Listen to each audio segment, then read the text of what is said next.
feels like, kind of feels like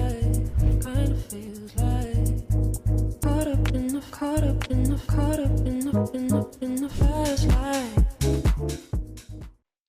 Bueno, para los que me conocen, soy Alejandra Álvarez, cirujana plástica, estética y reconstructiva. Hoy estamos con el doctor Luis Eduardo Bermúdez, profesor, Hola. colega, mentor, amigo, y queremos empezar a hablar sobre seguridad en cirugía plástica. Bueno, doctor Luis Eduardo, ¿cuántas veces le han preguntado en el consultorio cuando van a consulta o se han confundido entre cirujano plástico o cirujano estético? Realmente yo no creo que el paciente que vaya a mi consulta confunda eso, porque el paciente que va a mi consulta tiene claro que está yendo a donde un cirujano plástico, pero uno sí ve en la calle que la gente lo confunde mucho y porque es una estrategia de las personas que no son cirujanas plásticas para conseguir pacientes.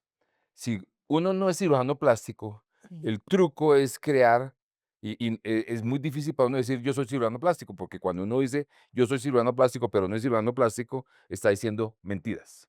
Sí. Entonces el truco es decir yo soy cirujano estético. Y entonces eso confunde al paciente.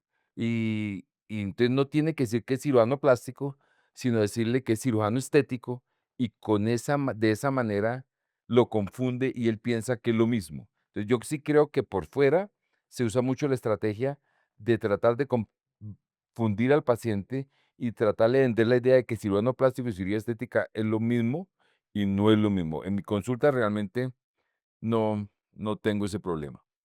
Sí, bueno, digamos que a mí se me pasó una vez. Creemos que muchos pacientes cuando llegan a la consulta, o todos en su caso, tienen súper claro, pero a mí se me pasó que una vez una paciente, después de hora y media de consulta, yo ya había operado a una prima de ella, una cirugía de mamas, y después de hora y media, toda la conversación sobre la cirugía, me pregunta en recepción, cuando me fui a despedir de ella, si yo era cirujana plástica. Entonces, uno cree que es muy obvio y que todos lo tenemos muy claros, y los pacientes, por supuesto, también, pero no, ¿sí?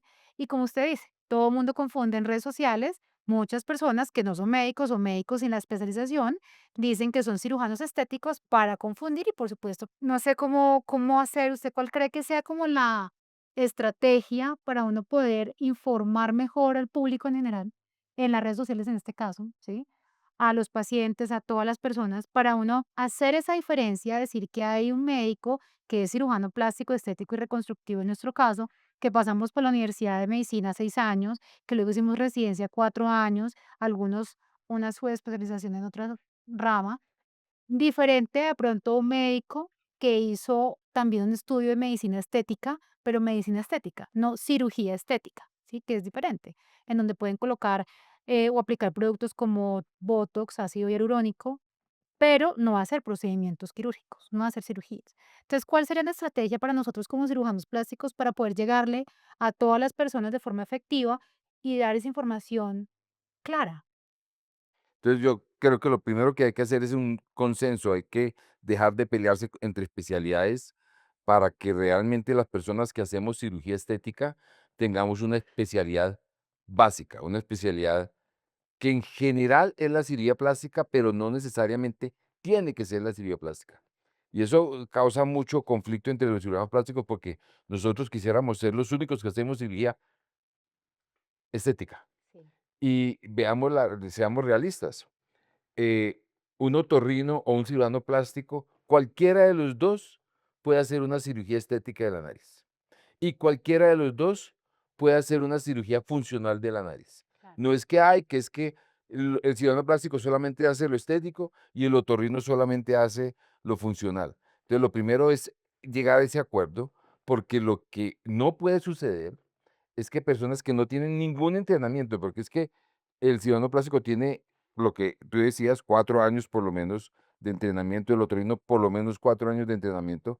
Un profesional que hace un curso de 3 meses en lipo y que ese curso de 3 meses, la mitad del curso lo hace online y hace 2 visitas a un sitio donde vieron hacer 2 lipos y ya sale como cirujano estético corporal, es una gran diferencia. O sea, tiene que que diferenciarse los dos. Y obviamente yo creo que las sociedades científicas, nosotros tenemos que trabajar mucho en eso, es de educar a los pacientes en eso.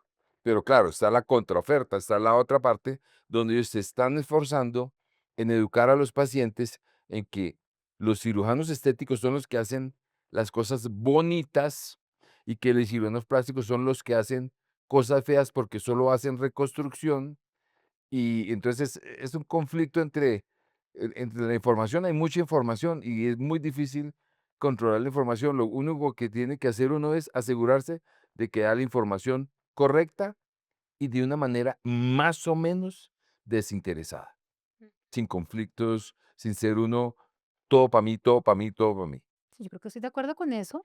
Creo que lo más importante es no pelear quién hace qué, pero lo importante es que el que lo haga, hablando de especialistas, tenga la formación adecuada, la preparación ideal. Creo que eso es lo más importante, Claro. ¿sí? Que sea un médico especialista, ya sea un otorrino, ya sea un cirujano plástico, pero que sepa hacer las cosas de la manera adecuada con un resultado, pues ojalá esperado en todas las pacientes.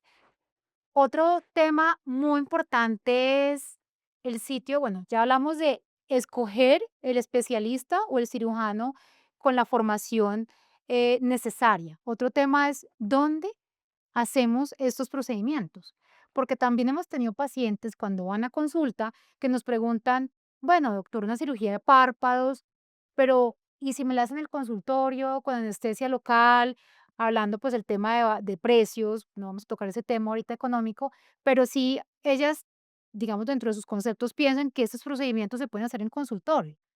¿Usted hace procedimientos en el consultorio hablando de cirugías estéticas?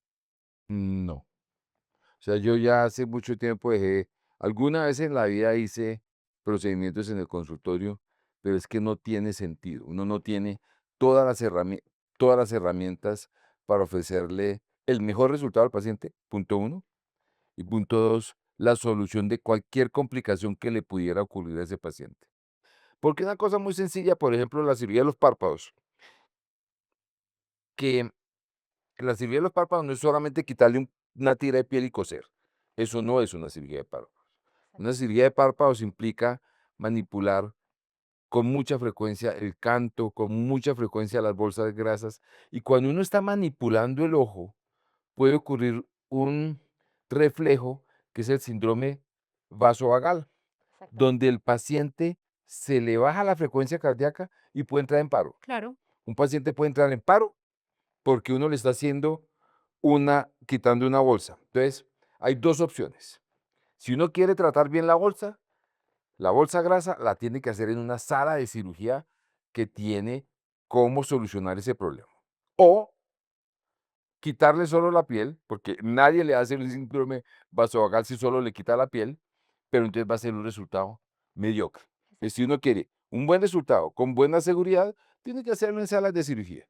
Es así de simple. Esa es mi manera de ver. Y eso es un párpado. Ahora veamos claro. narices, lipos.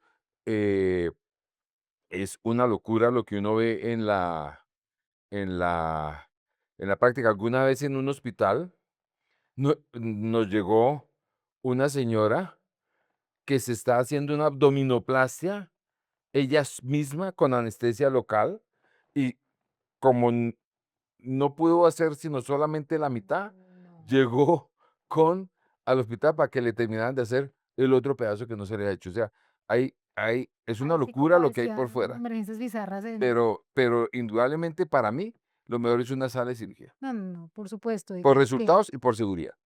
por supuesto, completamente de acuerdo, porque no hablamos de cirugías tan complejas como lo que estábamos mencionando, pero párpados, bichectomía, liposucción de papadas, las pacientes a veces le preguntan a uno, obviamente como, pero doctora, es una cirugía sencilla, pequeña, colocada, ¿sí? Pero estoy de acuerdo, por temas de seguridad, de asepsia, antisepsia, todo, digamos que todo esté estéril, que el riesgo de infección sea menor, complicaciones que pueden existir, ninguna cirugía estética en este caso está exenta de riesgos o complicaciones, por supuesto, pero la idea es que si uno está en un entorno controlado, adecuado, pues se puede manejar en el momento adecuado y evitar, por supuesto, o desenlaces mortales como hemos visto, incluso anestesias locales. Hay gente que puede hacer una alergia severa o complicaciones con anestésicos locales que a veces se pueden inyectar en un vaso, por no hablar de otras complicaciones y no irnos a temas más profundos. Pero definitivamente creo que los procedimientos quirúrgicos, estéticos, como estamos hablando, no se deberían realizar en un consultorio. Para eso están los quirófanos, que clínicas muy juiciosas se han, digamos, avalado, certificado con Secretaría de Salud, en este caso hablamos de Colombia, Bogotá, por ejemplo, y han hecho todo lo posible por cumplir con todos los estándares de calidad y, pues, por supuesto, ofrecer lo mejor a las pacientes. Ahora, hay consultorios que logran habilitar unos procedimientos muy específicos que realmente no se justifica hacer en una sala de cirugía, por ejemplo, quitar unos nervios, hacer una resecciones de piel superficiales, pero que estén avalados y que estén realmente controlados por la Secretaría de Salud para que todo lo que se hace ahí sea lo que se puede hacer ahí. No, claro, porque obviamente que tenemos consultorios sabemos todo lo que nos exige la Secretaría de Salud. O sea, es una lista Correcto. interminable de requisitos que no está mal, por supuesto está bien, sí, estamos de acuerdo que la Secretaría de Salud sea muy juiciosa con todos los reglamentos, con todo lo que exigen consultorios, pero volvemos al tema, o todos en la cama o todos en el suelo, Claro, porque uno ¿sí? ve el consultorio, unos consultorios con unos estándares súper altos y uno pasa por unos consultorios que uno dice, ¿cómo hicieron para tener el aval de la Secretaría de Salud?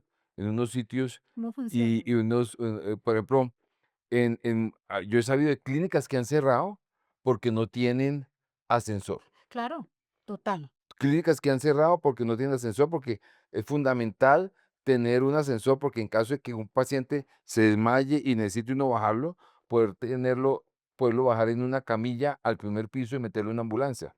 por Y supuesto. uno pasa y ve los sitios y dice, esto no tiene ascensor, y dice centro quirúrgico no sé qué. ¿Y cómo hacen? No tengo ni idea. Sí, exactamente, a la luz del día, donde todos pasamos y muchos, pues, digamos que han realizado procedimientos y se han realizado procedimientos en estos sitios. Entonces, digamos que ya hablamos de la importancia de escoger el especialista, digamos, con la formación adecuada, el sitio que nos ofrezca una seguridad, por supuesto, y además, hay un tema que también es muy importante en seguridad y es las expectativas de las pacientes, porque también sabemos a qué pacientes operar, pero también hay pacientes que de pronto no queremos operar o no debemos operar, ¿sí? ¿Qué pacientes, por ejemplo, doctor Bermúdez, usted pensaría o no quisiera operar? Una cosa es la paciente que yo no quisiera operar, es la paciente o el paciente que tiene expectativas irreales. Pero ese es un tema profundo y Claro. largo que no vale la Que pena hoy no. mencionar, que hoy no lo vamos a mencionar. Y el otro tema es qué paciente por seguridad yo no quisiera operar. Claro, Y la experiencia que yo he tenido es uno de los pacientes más difíciles de decirle no, es al paciente que viene de fuera del país. El paciente que viene de fuera del país con un tiempo súper ajustado. Es decir, un paciente que quiere hacerse una cirugía, un combo, una lipoabdominoplastia con implantes de seno, y además de eso quiere hacerse rinoplastia y braquioplastia y blefaroplastia. Quiere todo eso porque ya tiene todo eso planeado y tiene eso un mes exacto. sí, Punto uno. Punto dos, quiere todo porque para ellos es mejor aprovechar el viaje para hacerse todo. Y ese tipo de pacientes es un problema porque, y tiene la ¿qué hemoglobina más? bajita, Sí, porque viven en Miami y en Miami están a nivel del mar y tienen hemoglobina de 12. Y con una hemoglobina de 12 uno no puede entrar a operar a un paciente de una lipoabdominoplastia grande. claro, Entonces, ese es el paciente que se le vuelve un problema porque ya viajó, ya tiene todo cuadrado, tiene el Airbnb, tiene la familia, tiene todo cuadrado y hay que decirle, no, a usted no es seguro hacerle esa cirugía. Y las veces que uno rompe esa regla porque va a ser la excepción, ese día tome pasar. para que lleve Sí, porque ahí se complica. total, O necesita transfusión, o la transfusión no es una cosa que se deba hacer, la transfusión es una complicación, uno no puede estar transfuyendo los pacientes. Entonces, ese paciente que viene de afuera, que quiere unos super combos inmensos y que tiene una agenda muy ajustada, claro. ese es el paciente que yo veo más complicado de decirle no. Claro. No, como usted menciona, a mí me pasó hace poquito una paciente que venía de Estados Unidos que quería hacerse una liposucción más abdominoplastia, que son procedimientos que por supuesto tiene, digamos, un sangrado mayor a unos párpados, unos senos, pero que se tomó la hemoglobina y salió en 9. Ella me dijo: "Por favor, no me cancele, ya tengo mis tiquetes comprados, ya voy a llegar a Colombia", pero por supuesto que no lo puedo operar. O sea, no sé si alguien le habrá dicho que sí, pero por lo menos es una irresponsabilidad haber operado a una paciente o operar a una paciente como ella. Hay que decir no, o sea, eso no. O muchas veces pasa que de pronto uno tiene alguna duda de alguna patología o antecedente del paciente y uno de pronto como cirujano dice, bueno, yo te opero, pero hay que esperar qué dice el anestesiólogo. ¿Sí? También es un paso que no nos podemos saltar previo a la cirugía y es la valoración por el anestesiólogo. Si el anestesiólogo considera que en la consulta encuentra algo eh, anormal en los exámenes o algún antecedente que vale la pena estudiar de otra forma, pues hay que esperar. ¿Sí? Porque también he tenido pacientes que de pronto se han molestado porque me dicen, ya tenía todo cuadrado, y el anestesiólogo decidió pedirme más tiempo, tomar más exámenes, pero yo no me lo puedo saltar, ¿sí? Y si hay que cancelarla, pues hay que cancelarla. Entonces, a veces también es importante como equipo tomar una decisión que no podemos saltarnos. Claro, eso es, y pacientes, ahí se uniría un poquito lo de las expectativas, porque pacientes que tienen un índice de masa corporal, pacientes en sobrepeso o obesos, que quieren en una lipo bajar 10 kilos, eso, y Sí, quedar flacas. Y entonces, realmente, entonces, uno entra en un conflicto, porque las lipos en Colombia, o sea, nosotros en Colombia hacemos muy buenas lipos. Si usted compara una lipo gringa con total. una lipo colombiana, son completamente diferentes los resultados, porque las exigencias del medio colombiano Son más le altas. dicen al cirujano, usted no puede dar una lipo ahí que le quite un poquito de grasa y le deje ese gordito. No, acá la gente quiere un resultado muy bueno, pero esos resultados espectaculares implican más sangrado. Implica un riesgo. Sacar más grasa Es y más marcar fácil. más el paciente y hacer una lipo bien hecha implica mayor riesgo de sangrado. Por supuesto. Eso no hay nada que hacer. Una medio lipo, em, una lipo de hora y media no va a tener un buen resultado. Una lipo de 3 horas, una lipo de, para que uno quiera un buen resultado, es una lipo de 3 horas, pero son 3 horas sangrando. Claro. Y eso implica unos riesgos. Entonces, eso lo tiene que tener uno claro. ¿Qué tanta qué tan factible es hacerle eso a ese paciente para obtener un resultado dado? Claro, por supuesto. Digamos que empecemos diciendo que la liposucción no es para bajar de peso, ¿sí? Digamos que no es un método ni un procedimiento utilizado o que se deba usar para disminuir de peso. El tema del porcentaje de grasa que podemos extraer en la liposucción, hablemos de las pólizas de complicaciones. ¿Sí? Esto me lleva a hablar un poquito del seguro que toda paciente debe sacar o todos los cirujanos debemos obtener previa cirugía con nuestras pacientes. Ninguna paciente debe ir a cirugía, a una cirugía estética, sin tener una póliza, digamos, para que respalde en caso de que haya alguna complicación, que ojalá, por supuesto, no la haya nunca, pero se debe tener una póliza. Y en las pólizas está muy bien, digamos, explicado qué porcentaje de grasa debo o puedo más bien sacar en una paciente según su peso, que eso es súper importante porque, como dijo el doctor Bermúdez, hay muchas pacientes creen y piensan que de pronto podemos sacar 10 litros, podemos hacer megalipos y pues realmente todo porcentaje de grasa que sacamos implica sangrado, implica complicaciones y pues por supuesto pueden ser mortales.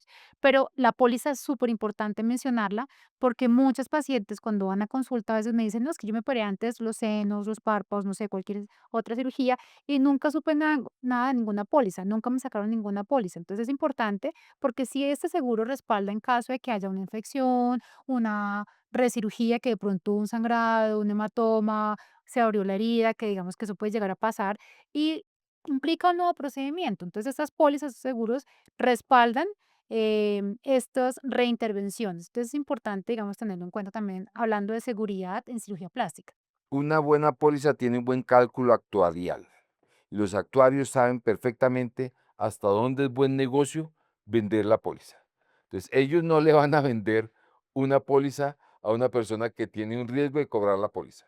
Entonces, Claro. eso ellos lo tienen muy bien estudiado, entonces por eso es que ellos limitan ese tipo de procedimientos, aunque a veces se les pasa, se les va la mano, porque el otro día yo iba a operar a una señora de unas arrugas que está todo esto caído y que había que hacerle una ritioplastia, templarle la cara y no le dieron la póliza porque no le dan la póliza mayores de 70 años.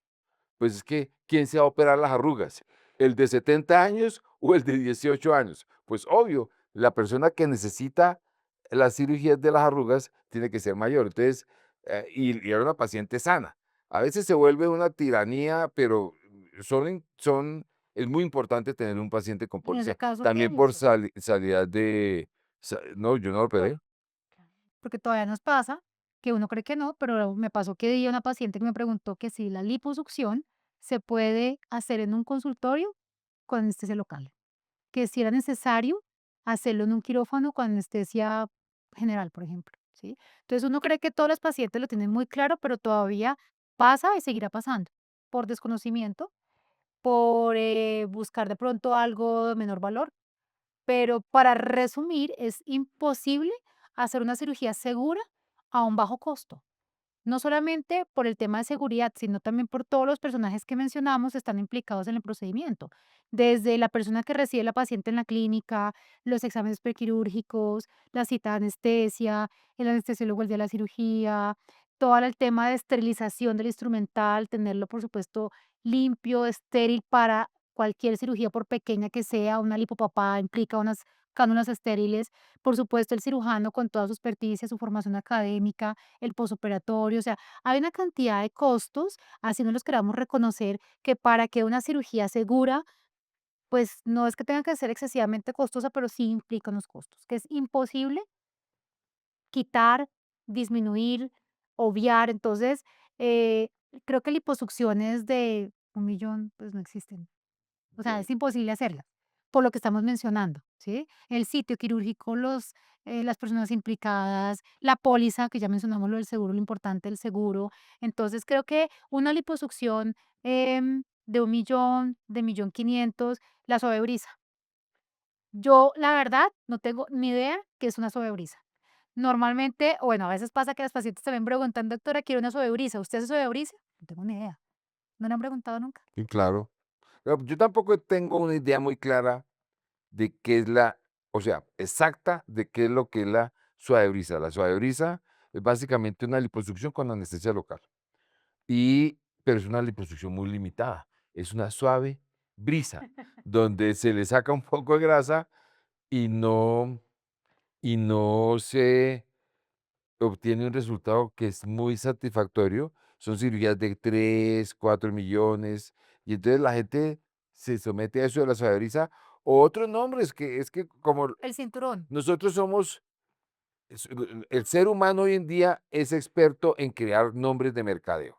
Entonces está eh, el, el, Hipólisis láser. la lipólisis láser. Entonces, cuando uno dice lipólisis láser, dice láser. Claro. Láser tiene que ser súper. Y Novedoso. entonces se aprovecha y dicen, "Ah, es que me hice una lipólisis láser en un consultorio por 3 millones de pesos". Pues eso Le es lo que quité la hicieron. anestesia, como Sí, súper toda la bajo. muestra hace, pero es una lipo y con un pointer láser le muestran qué es lo que le iban a operar.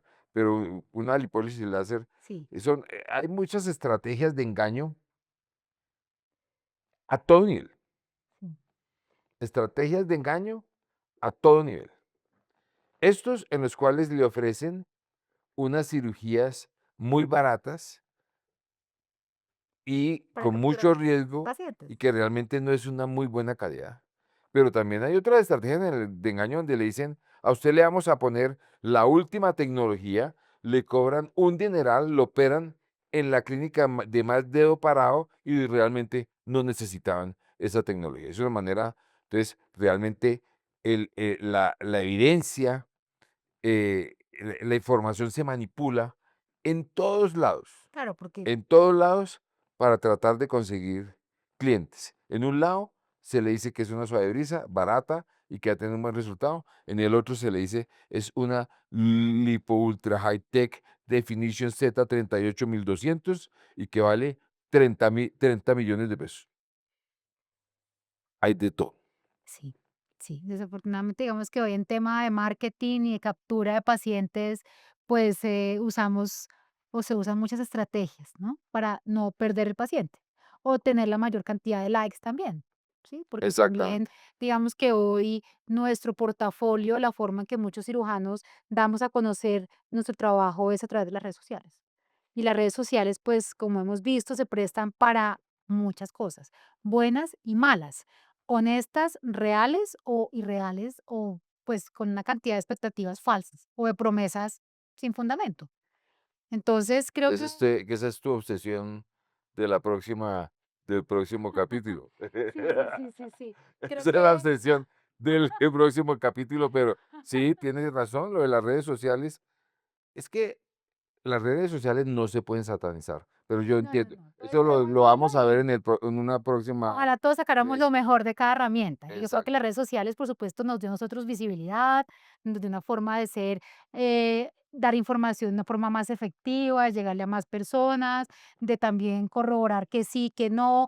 Realmente creo que la gente que tiene la palabra, el conocimiento y poder aclarar e informar, creo que es una forma muy efectiva de llegar a mayor cantidad de personas en corto tiempo. Bueno, entonces para terminar nuestro capítulo de seguridad en cirugía plástica, que hablamos de todo, para resumir, es necesario que sigamos unos pasos básicos que no podemos obviar, como los exámenes prequirúrgicos, como una cita cuando es necesario una anestesia con el anestesiólogo o anestesióloga, un seguro, por supuesto, elegir un cirujano con la formación adecuada. Bueno, doctor Bermúdez, muchas gracias por Muchas gracias. acompañarnos hoy en Muchas este gracias tema. por la invitación. Espero se repita. Muchas gracias a ustedes.